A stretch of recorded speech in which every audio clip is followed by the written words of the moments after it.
Hello, how's everybody doing? I hope everybody's doing fine. Now, oh, she wants to play. Well, this YouTube is gonna be on. There's something that I didn't cover on one of the comments. It's about I have covered it about ex-Jehovah Witnesses, how the ex-Jehovah Witnesses got their name. Okay, and okay, so, and I got other things I want to talk about. We're going to talk a little bit about the true table also, but I want to cover this now. A lot of people, like I always say, the power of individuals. A lot of people don't realize the power that they have as individuals, but they tell you that all the time. Like when they say when you vote, excuse me, and you should vote, and you should vote, and you should vote, and you should do this, and you should do that. Because it does matter. It really does. But the real power is like when you're praying for something, like when it could be anything, even the things that we're doing, like right now, well, I wouldn't do anything unless, I pray about it, definitely, especially a channel or to deal with a lot of people. Um, but a lot of people don't realize that. Uh, so, how did we get our name? Well, I'm gonna tell you a story. I always tell you stories, but this one is gonna be about like when I became a vegan. I didn't become a vegan. I was whole food plant based. Okay, and I had to make that decision because I went to the library and I had to because I wanted to change my diet, and I guess I wanted to be vegetarian. Yeah, I wanted to be vegetarian, but it was like I don't like milk and I don't like cheese at all. And then, I kind of liked eggs. So I had to just get rid of eggs and then I became whole food plant based, like a lot of people know because they listen to my videos. But so I was saying whole food plant based, WFPV, WFPB. And I didn't want to say vegan, okay? And especially the person that taught me, she was a nutritionist, I said that before, Juliana Hever. And I didn't like the term vegan because I wasn't really political, like I said. And then after a while, people would never understand. I would say I'm whole food plant based, and at work they kind of helped me out because they was getting your WFPB. You know what I mean? But the thing about it is I had to make a sacrifice, and I wrote Juliana Hever, the person that taught me a lot about nutrition, and she goes, I guess because I was going to say herbivore or something like that, but it makes a difference. Individuals, if you're individual, the other individuals make a difference. Okay, so I said it seems like I have to say vegan, and I talked to Juliana Hanford. She goes, yes, you can say vegan. Because then I started saying vegan, and people understood. So I use that term because what we don't realize, even I can tell you something else. Like when I was playing, what do you call it? I was playing the violin, and I love the violin, but I also like the real obscure sounds, like the screeching of the violin. Okay, and not realizing that people are not going to catch on, I did one called Circles, okay? And I loved it, and I love the screeching. I actually did, it's a resin that screeches the violin. I loved it. And everybody was going crazy and they were saying, stop! And all this other stuff, okay? So, I had to like realize that it depends on not just me, but when I want to talk to other people and communicate with other people, I have to take into account their views and their opinions and what they feel about things. So I had to I tried to explain it. That wouldn't even work anyway. It's just no screeching. But I'm going to do it some kind of way, okay? Um, So I actually like had to back off because I didn't want to get rid of the video with circles. It was a Animar. An Animar is just another story. But we have a lot of Animars, and I wanted to incorporate different sounds. But anyway, I backed off, and I had to listen to people and things like that. But I'm going to do it some kind of way, but it has to be done in a certain way. So I'm telling you that is because it's not just how sometimes a word is created, especially when it deals with a lot of people, and a lot of people have to understand you. You have to make sacrifices, and you have to figure out what would be the best name, or what would be this, or what would be that. So sometimes the name is not what, it's usually not what that one person, if it's not their name, want. It's what a group or a variety of people, or what catches on, or what people understand it to be, which makes the name sometimes. Okay. And the names are very important. Like an advertisement, there's been money on trying to figure out the right name. You understand?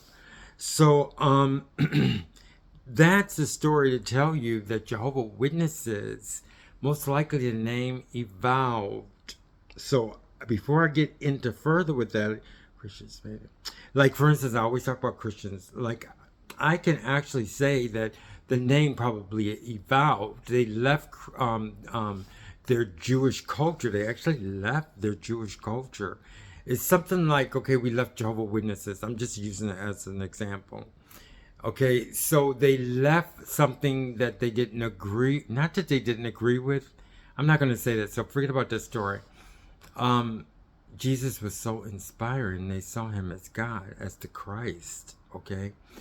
Look at the calendar. A lot of people don't realize, but the calendar and time is actually counted by because of Jesus, the love of Jesus Christ. So, what I'm saying? It's Jesus Christ, okay? And people even say it, Jesus Christ, you know what I mean? But what I'm trying to say is just like Descartes, I like Descartes, okay? But a lot of people like Descartes. He's a philosopher, a French philosopher.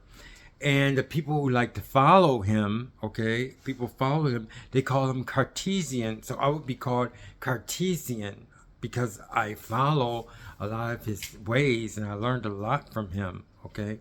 So I used to call them Cartesians. So in a way, Christians it's an explanation or a description of of of what they believed, okay, because they believed in this person so much. So a lot of times someone was sure it was the individuals, the individual Christians, but it also could be mixed because of Christ, and they had a lot of people that, like in government, probably the Romans, they were going, because they know he was the Christ, they would say these Christians, okay? They probably say Christians or something like that. And then probably the Christians picked it up and go, well, we're Christians. We're going to leave we're not going to live as Jewish. We're going to say that we're Christians, and then we're going to accept everybody. So just like the Jehovah's Witnesses, they left, and I'm not saying it's equal or anything like that, just using an example. But so it has kind of like a history, our history as ex-Jehovah's Witnesses. We left the organization, and we could have called some of us call each other apostates, as a joke or whatever. And however, I think we started using ex-Jehovah's Witnesses to cut the tie, because they don't really, it's not like they excommunicate you. What they do is they disfellowship you. That means that they separate you from your friends. That's what it actually is. They separate you from your friends and family. So you're pretty much like ostracized. I don't want to use that word, but you're pretty much excluded from the people that you grew up with and everything. But maybe I was thinking that when you left, a lot of people who left the religion wanted to cut ties, okay? Because they want to keep you suffering. And I think the term comes from ex-Jehovah Witness, to kind of like put in our mind that we're cut, like we're divorced, it's over with. So it kind of helps you by saying ex-Jehovah Witnesses, ex-Jehovah Witness, because it also explains to you your situation. Instead of people asking you, when they say Jehovah Witness, you could say, I was a Jehovah Witness, or then you have to say I'm just fellowship, or I wrote a letter, or all this other stuff. But if you say you're ex-Jehovah Witness, they just like, okay, thank you. That explains everything.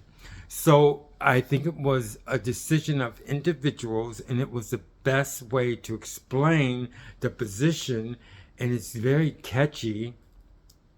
And it helps a lot of people, because it helped me as far as, on YouTube. If somebody said something else, like the fellowshippers or apostates, it would be harder even for me to go into and look at the videos, okay?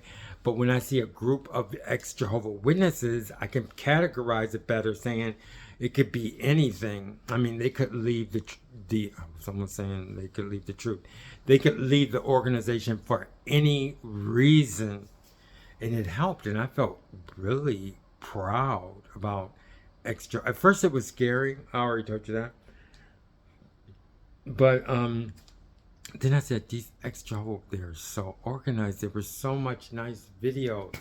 Thank you, the Ex-Jehovah Witness community. I just want to thank you for your beautiful YouTubes. It's really inspiring. It helped me so much, and I hope that we do the same for you, because we're organizing ourselves and we're gaining. And when we gain to a certain point, we're going to continue to do better and better and better and better. Okay. So anyway, and then a lot of Ex-Jehovah Witnesses come to us, and when we tear down their walls, we'll have to help out a lot of Jehovah Witnesses that are exiled. If I just put that in. Okay, so so I explained that. We'll look at what they call themselves. I wanted to say about the blacks, but I mean, because they changed the name. I wrote down because, like when I was in the 60s, I'm sorry, I'm really old. They used to call black people, well, I say black, but African Americans, I guess they use the term. Now, they used to say colored. You would always have to say you're colored. And, down south, they would say don't. Like my mother, one time, she went down south. Okay, I'm just going to tell you this story. And they were, and my, it was with not my grandmother, but she's our grandmother. It was actually my brother's grandmother. It's my half-brother's grandmother. So anyway, we loved her just like our grandmother. But I don't know if it was her, but they went down south because she told me the story. And she goes, first she wanted to pick cotton. And they go, you can't pick cotton, honey, because you're not used to it. You have to get used to that. And it's not fun. But they wouldn't let her do that. But it would be not, I mean, like, for instance, when you're up north and you see it's beautiful, and you want to, try it out just for fun. That's good. But anyway, they go, one time they were shopping or something, and she had the child. I don't know which child it was, which brother or sister. Maybe it was me. I don't know what it was. I'm almost sure it wasn't me. But she went into the bathroom, and she went into the bathroom, and everybody was just like looking at her, and she was wondering why everybody was looking at her, and she had to change the child, one of us, and she changed the child and everything, one of us, whoever it was, and then she came out the bathroom, and my grandmother said, "What in the world are you doing?" She goes, you can't go in the bathroom. That's not the colored bathroom. You know, that's for white bathroom. And my mother said, it was just, to me, it was just another bathroom. I didn't know that. So, it was just funny. It was just a funny story. And they had colored. So back then it was colored. I guess because it was, they made sure that nobody else went into the bathroom. But then after that, they changed it to black because it came into the 70s. In the 70s, they had black power and everything. I think it was the 60s too. But anyway, and everybody agreed with the black being called black. And that went on for a while. And then later on, it just went to like African American. But I mean, I didn't want to change again. So I pretty much kept it black. You know what I mean? I mean, I like that term better. Probably because I grew up with it more. Okay? But what I'm saying is that it's very hard to change different names. You pretty much, it's pretty much an individual thing, and not just individual, but a group of people want this, or a group of people want that, or what's caught on. And another reason why I don't like African American, because it wasn't like that. It wasn't like where we decided, you know what I mean? It was like a whole bunch of people in the higher part of government that had to come up with a name that sounded really good. And that's why I really don't like that term. I just don't like the term anyway. So anyway, and a lot of applications realize that there's a lot of people who don't like the term African American. So, and so weird because anybody could be African American, and there's a lot of white people in Africa too who are African Americans, like South Americans, you know. So it didn't really make any sense to me. So that's what I'm saying. Naming something is very difficult, but when it catches on and it's known by a lot of people, it is impossible to tear apart because people put it in their meaning as far as down in their heart, like this means this. Okay, so I covered that one. Now I'm going to talk about the truth table. Instead of saying the truth table, I don't want to say that because of where we came, our background, because of saying the truth all the time. So I call it the truth table, and I put it together in one compound word. And it measures truth in something that you don't believe in. So like an organization, if you see that an organization is not really doing well or has some problems, I'm just telling you, as it's developing this this truth table, what it does is it magnifies or it strengthens your ability to explain to a government official that this organization is not good. It doesn't have yes and no. It's not a yes and no chart. There's all yeses, okay? And the strength of your yes will magnify the fact that this organization should be looked upon or should be corrected, okay? So that's what the truth table is about. So thank you very much. I hope everybody enjoyed this video, and I'm looking forward to seeing you next time. Bye-bye.